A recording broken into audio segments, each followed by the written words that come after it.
अरे रोवेलन आपना हो पापा, फाटेला हो का रे जावा।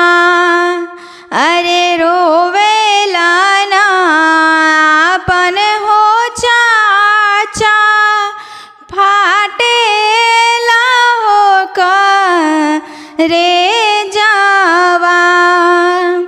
अरे रोवेलिया पाना हो मामी, नैना ढारी हो लोरावा। अरे रोवेलिया पाना हो चाची, नैना ढारी हो लोरावा।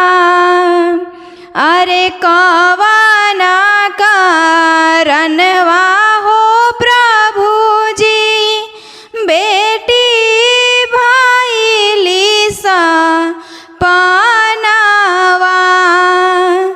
अरे कवना कारणवा जी प्रभु, बेटी भइली हो सा पानावा।